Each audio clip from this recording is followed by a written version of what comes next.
Good morning, students. Let us start with some of the measurements.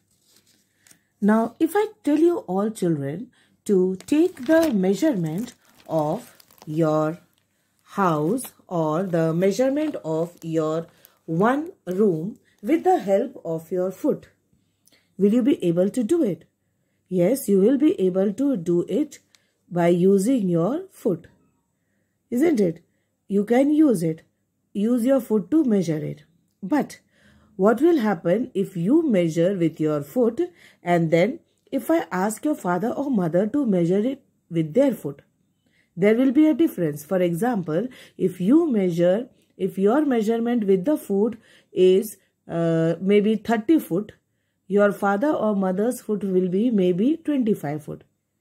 Isn't it? Because their feet is bigger than the size of your feet. Okay. In the same way, here another activity is given that what you have to do, you have to work in a group and you have to use your hand span. Clear, children? Now, what is a hand span? This is your hand span. Okay. See this. If I start measuring, it's not visible in the video. See, this is the hand span. Okay. Like this. Now, if you measure, this is my one hand span. Okay. From here to here. It is still not visible. From here to here, this is my one hand span. Okay, then if you have to measure like this, you have to take one. Okay, this one, then again two. It will keep on moving like this. Okay, so what you have to do, you have to measure the width of a table with a hand span. Again, will you be able to measure it? Of course, you will be able to measure the width of the table with a hand span. Now, what will be the difference? The difference is that when you measure with the help of your hand span and then if I measure with the help of my hand span, you can see children that my hands are bigger in size. Okay.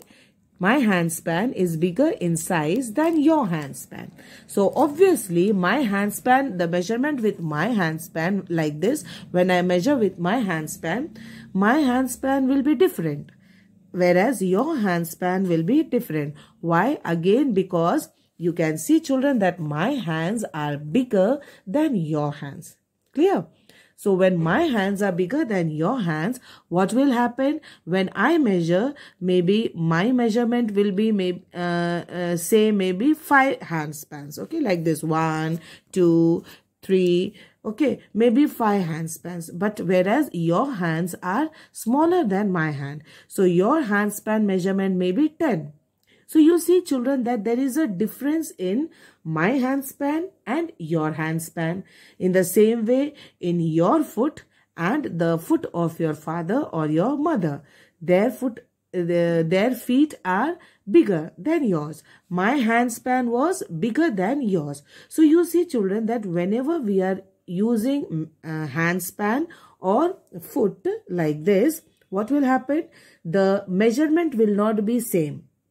It will vary from person to person depending on the size.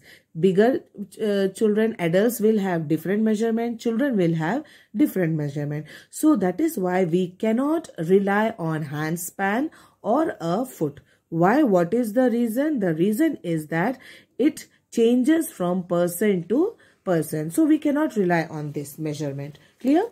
So that is why what happened? The standard units of measurement was discovered. The standard units of measurement, or you can say that the SI unit, okay? The SI unit is the international system, the SI unit, okay? The SI unit is the international system of measurement. Okay, now this international system of measurement is used all over the world and it is set. सब पूरे दुनिया में ये set है SI units. Okay, and so that is why they are called as the standard units of measurement, and this is the same all over the world. For example, we all use the SI units, isn't it? See, the SI units is, what do you mean by SI unit? SI unit, the full form of SI unit is International System of Units. For example, the SI unit of length is meter. You all have already studied that, isn't it? In the same way, you all know the measurements. See, these measurements are equal and it is used all over the world. International system. 1 meter is equal to 100 centimeter. 1 centimeter is equal to 10 millimeters. In the same way, 1 kilometer is equal to 1000 meters. So you can see, children, that all these are used. These are all the SI units. Okay, these are the SI units which are used all over the world, and it is same. It does not vary from person to person. So that is why we use the standard units of measurement. Clear, children? Then we come to the correct measurement of length. How to use the correct measurement of length? You all know, children, that we all measure the length of a pen or a book or any measurements. When you have to do in the mathematics, you use a meter scale, isn't it? We use a meter scale to do the measurement. Now, when you are using a meter scale, how do you do the measurement? For example, you have to take the measurement of this box. Okay, now how will you take the measurement of this box? As it is shown in the figure.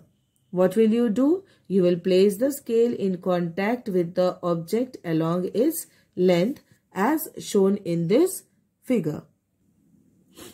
In some scales, the ends may be broken. Now, for example, see my scale. Okay, this is my scale.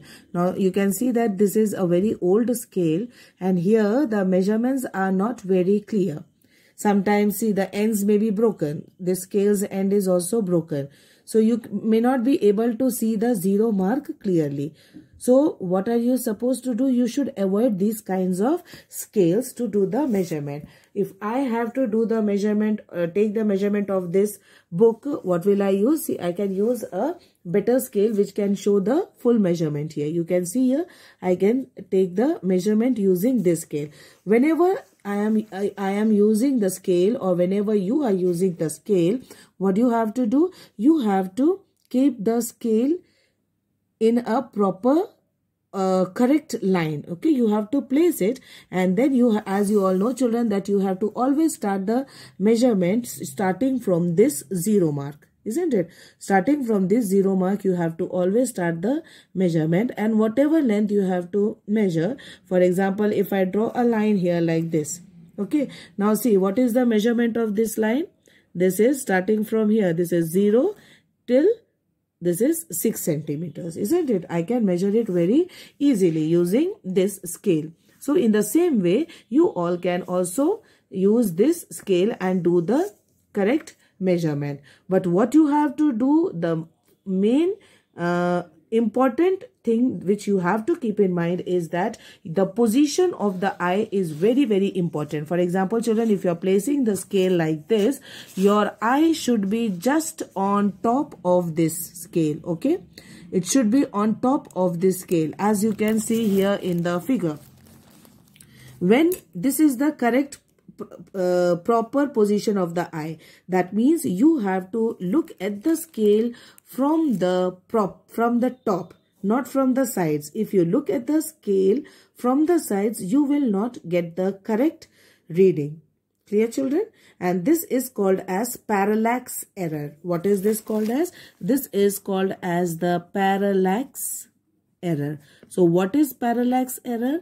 Parallax error is the error caused due to the eye, the position of the eye. If the position of the eye is not correct, you will not get the correct measurement from the scale, and that is called as parallax error. Okay, so what is the proper position of the eye? Your eye should be just on top of the scale. Then only you will get the correct measurement. Otherwise, you will not. If you look from these sides, the measurement will not be clear. Okay, children. So, and what is it called as? It is called as the parallax error. The error which is caused due to the improper position of the eye. I hope this much is clear to all of you. The next we will continue in our next video. Thank you, children.